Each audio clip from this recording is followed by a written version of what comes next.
शिक्षा मित्रों को लेकर के इलाहाबाद हाई कोर्ट का एक बड़ा आदेश आया है।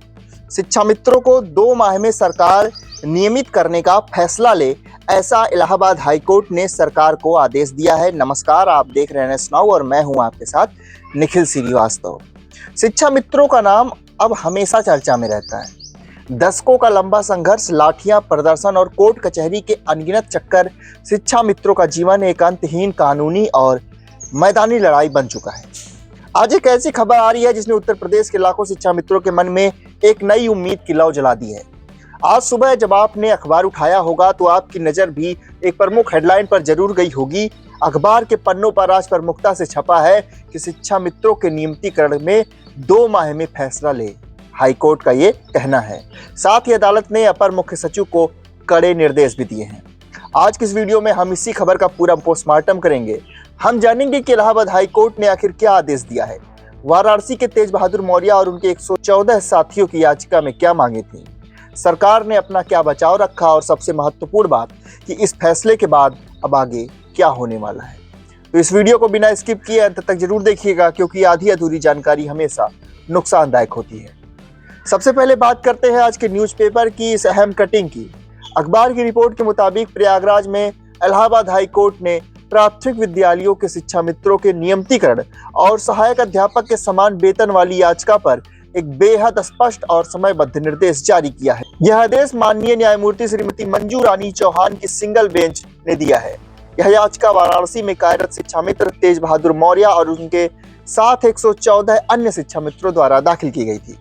अदालत ने अपने आदेश में साफ कहा है कि ये सभी 115 याचिकाकर्ता अपर मुख्य सचिव बेसिक शिक्षा उत्तर प्रदेश के समक्ष अगले 3 सप्ताह यानी 21 दिनों के भीतर अपना एक नया और विस्तृत प्रत्यावेदन प्रस्तुत करें। और सबसे बड़ी बात, कोर्ट ने सरकार को आदेश दिया कि इस प्रत्यावेदन के मिलने पर कानून के अनुसार महज 2 महीने के भीतर इस पर फैसला लिया जाए। यानी कि सरकार अब इस मामले को ठंडे बस्ते में नहीं डाल सकती, उसे एक तय समय सीमा यानी कि 60 दिन के भीतर एक स्पीकिंग ऑर्डर यानी कारण सहित आदेश पास करना ही होगा। अब सवाल ये उठता है कि वाराणसी के तेज बहादुर मौर्य और उनके साथियों ने अदालत का दरवाजा क्यों खटखटाया, उनकी मांगें क्या थी। अखबार की रिपोर्ट और कोर्ट के दस्तावेजों के अनुसार इनकी 2 सबसे प्रमुख मांगें थी। पहली मांग अस्थायी पदों का सृजन। याचिकाकर्ताओं की मांग है कि बोर्ड ऑफ बेसिक एजुकेशन द्वारा संचालित स्कूलों में उनके लिए अस्थायी पद सृजित किए जाएं और उन पदों पर नियमित किया जाए। शिक्षा मित्र कई वर्षों से एक संविदा या तदर्थ व्यवस्था के तहत काम कर रहे हैं और उनका कहना है कि इतने लंबे अनुभव के बाद उन्हें अस्थायी कर्मचारी का दर्जा मिलना चाहिए। यह एक बहुत ही महत्वपूर्ण कानूनी सिद्धांत है। याचिकाकर्ताओं का कहना है कि वे भी स्कूलों में वही काम करते हैं, वही विषय पढ़ाते हैं और उतनी ही मेहनत करते हैं जितनी एक नियमित सहायक अध्यापक करता है। इसलिए समान कार्य के लिए समान वेतन के सिद्धांत के आधार पर उन्हें भी नियमित सहायक अध्यापकों के बराबर वेतन और मानदेय दिया जाना चाहिए। 10,000 रुपए के अल्प मानदेय में आज की इस महंगाई के दौर में परिवार चलाना कितना मुश्किल है, यह बात किसी से छिपी नहीं है। याचिकाकर्ताओं के वकीलों ने सुप्रीम कोर्ट के हालिया 2024 और 2025 के कुछ महत्वपूर्ण फैसलों और भारत सरकार के शिक्षा मंत्रालय के जून 2025 के निर्देशों का भी हवाला दिया, जिसके आधार पर उन्होंने यह दावा किया कि बदली हुई परिस्थितियों में भी वे नियमितीकरण के हकदार हैं। लेकिन सिक्के का दूसरा पहलू भी है। कोर्ट में केवल शिक्षा मित्रों की बात नहीं सुनी गई, प्रतिवादी यानी राज्य सरकार और बेसिक शिक्षा विभाग के वकीलों ने भी अपना पक्ष बहुत मजबूती से रखा।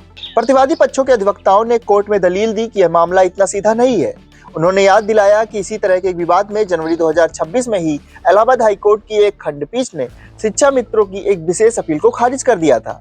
सरकार का आधार था कि सुप्रीम कोर्ट का आनंद कुमार यादव केस, जिसमें स्पष्ट कहा गया था कि टेट और अन्य अनिवार्य योग्यताओं के बिना नियमितीकरण नहीं किया जा सकता। इसके अलावा सरकार के वकीलों ने एक बहुत बड़ा कानूनी दांव चला। उन्होंने कहा कि कर्मचारियों का नियमितीकरण करना या ना करना एक नीतिगत निर्णय है। कानूनी भाषा में जब कोई मामला पॉलिसी डिसीजन में होता है तो न्यायालय आमतौर पर उसमें सीधे तौर पर हस्तक्षेप नहीं करते हैं।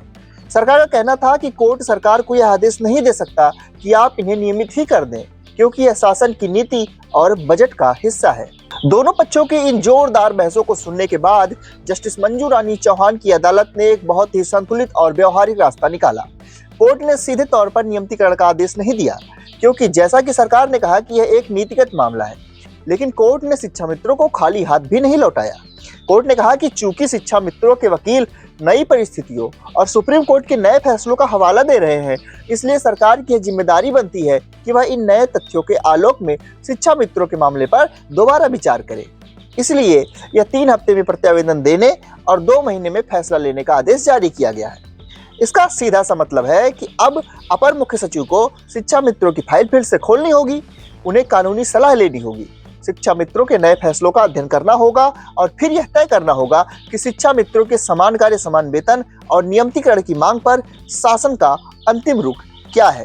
तो लबोलुआब यह है कि इलाहाबाद हाई कोर्ट का यह फैसला शिक्षा मित्रों के लिए एक संजीवनी की तरह है। भले ही उनके हाथ में अभी नियुक्ति पत्र न आया हो, लेकिन एक बंद हो चुके दरवाजे को अदालत ने फिर से खोल दिया है। अगले 2 महीने उत्तर प्रदेश के लाखों शिक्षा मित्रों के भविष्य के लिए बेहद निर्णायक होने वाले हैं। अब गेंद पूरी तरह से उत्तर प्रदेश सरकार के पाले में है। देखना दिलचस्प होगा कि क्या सरकार दशकों से स्कूलों में अपनी सेवा दे रहे इन शिक्षा मित्रों के अनुभव का सम्मान करते हुए कोई सकारात्मक नीतिगत फैसला लेती है, या फिर यह मामला एक बार फिर से किसी कानूनी लंबी लड़ाई में उलझ जाएगा। इस खबर पर अपनी पैनी नजर हम बनाए रखेंगे। 60 दिन बाद अपर मुख्य सचिव क्या आदेश पारित करते हैं, इसकी सबसे पहली अपडेट हम आप तक लेकर आएंगे। आपको क्या लगता है, क्या सरकार को समान कार्य समान वेतन के सिद्धांत को लागू कर देना चाहिए?